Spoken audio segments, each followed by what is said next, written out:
안녕하세요, 한미가족 여러분. 오늘은 6월 17일 목요일 아침입니다.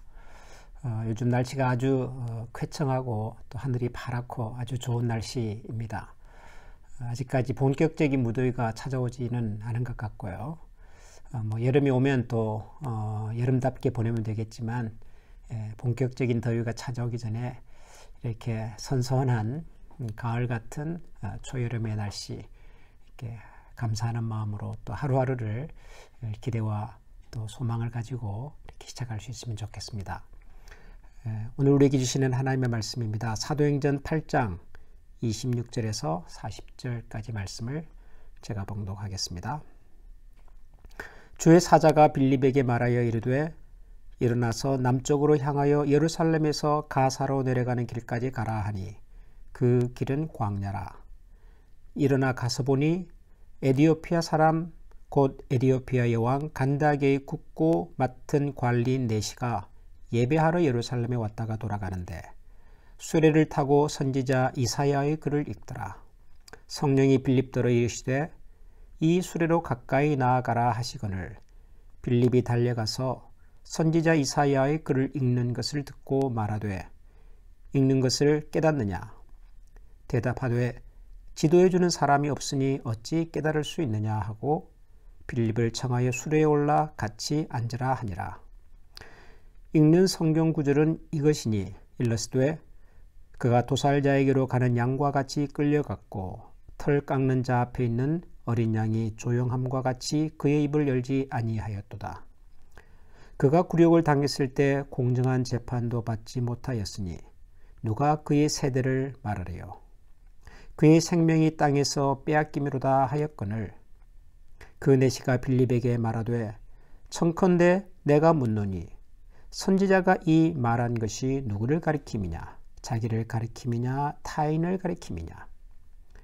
빌립이 입을 열어 이 글에서 시작하여 예수를 가르쳐 복음을 전하니 길 가다가 물 있는 곳에 이르러 그 네시가 말하되 보라 물이 있으니 내가 세례를 받음에 무슨 거리낌이 있느냐? 이에 명하여 수레를 멈추고 빌립과 네시가 둘 다 물에 내려가 빌립이 세례를 베풀고 둘이 물에서 올라올새 주의 영이 빌립을 이끌어 간지라. 네시는 기쁘게 길을 가므로 그를 다시 보지 못하였느니라. 빌립은 아소도에 나타나 여러 성을 지나다니며 복음을 전하고 가이사라에 이르니라. 아멘. 초대교회 예루살렘 교회 7 집사님 중에 한 분이셨던 빌립이 에디오피아에서 예루살렘을 방문하고 돌아가던 에디오피아 여왕의 최측근이라고 말할 수 있는 아주 고위 관리 네시라고 성경에 설명이 되어 있는 이분에게 복음을 전한 이야기입니다. 사도행전이라고 하는 책은 복음이 예수님께서 승천하실 때 제자들에게 말씀해 주셨던 것처럼 예루살렘과 유다와 그리고 사마리아를 통해서 땅끝까지 어떻게 확장되어 갔는가 하는 과정을 보여주는 역사적 기록이지요. 한동안 복음은 예루살렘에 머물러 있었습니다. 예루살렘 교회를 중심으로 해서 복음이 소개되고 확장이 되고 있었죠. 이제 그러다가 스데반의 박해 때문에 예루살렘에 있었던 성도들이 흩어지게 되었고 그래서 등장하는 곳이 사마리아입니다. 빌립이 사마리아로 내려가서 복음을 전했고요. 그리고 또 하나 사마리아를 넘어서 우리에게 익숙한 이름이 뭐죠? 땅끝이죠. 땅끝.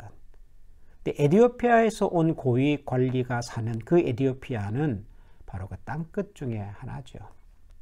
자연스러운 복음의 확장의 과정 속에 일어난 일이죠. 그리고 이런 복음의 확장의 배경에는 누가 계시죠? 성령 하나님이 계시죠.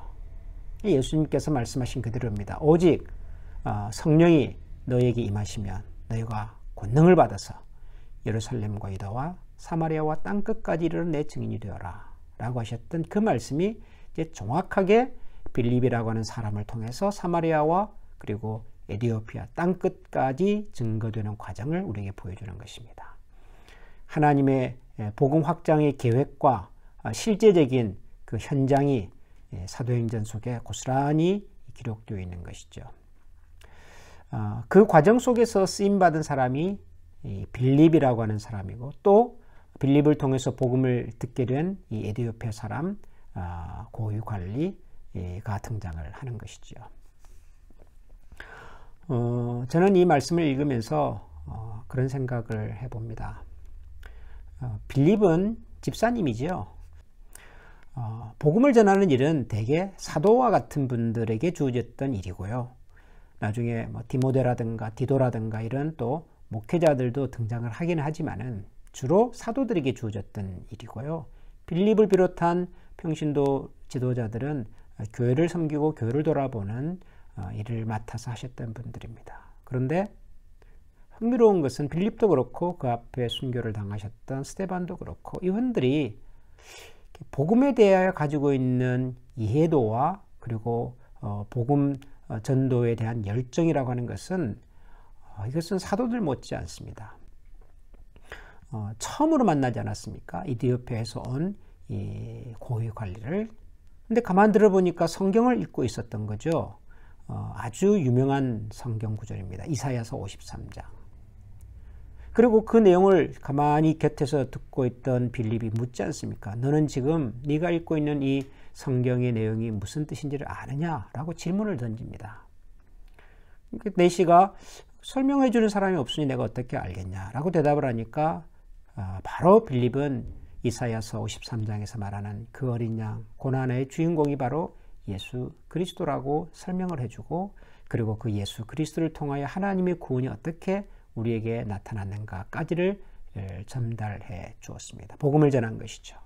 그리고 그 말을 들은 내시는 빌립을 통해서 세례를 받게 되고, 세례를 받은 그 내시를 통해서 이디오피아라고 하는 땅끝에 낯선 나라에 하나님의 복음의 말씀이 증거되었습니다.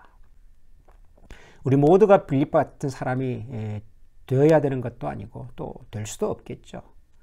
그러나 지금도 하나님께서는 하나님의 말씀, 복음에 대한 열정과 확신을 가지고 있는 평범한 우리 그리스도인들을 통해서 복음의 역사들을 증거해 가고 계시다고 저는 믿습니다.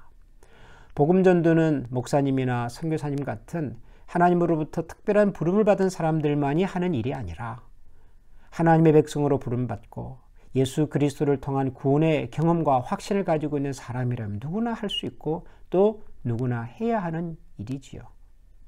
어떤 의미에서는 저와 같은 목회자나 선교사들이 복음을 전하는 것보다도 평신도이신 성도님들이 복음을 전하는 것이 훨씬 더 자연스럽고 효과적일 수가 있지요. 저 같은 목회자야 하는 일 자체가 늘 성경을 읽고 연구하고 가르치는 일이니까요. 당연히 목사님이니까 목사님 입에서 나오는 말씀은 이런 거겠지, 그렇게 생각할 수가 있겠지만, 우리 일반 평신도들께서, 성도님들께서 우리 주변에 있는 복음에 대한 관심을 가지고 있거나 정말 하나님의 복음을 좀 알았으면 좋겠다라는 생각이 드는 이웃이나 친구들에게 정말 이 빌립처럼 아주 자연스럽게 우리가 만났고 우리가 경험했고, 그래서 우리의 삶에 나타나는 이 구원의 감격과 기쁨을 자연스럽게 전할 수 있다면 저는 그것이 훨씬 더 효과적인 하나님의 말씀을 전하고 복음이 확장되는 좋은 과정과 방법이 아닐까, 저는 그런 생각이 듭니다.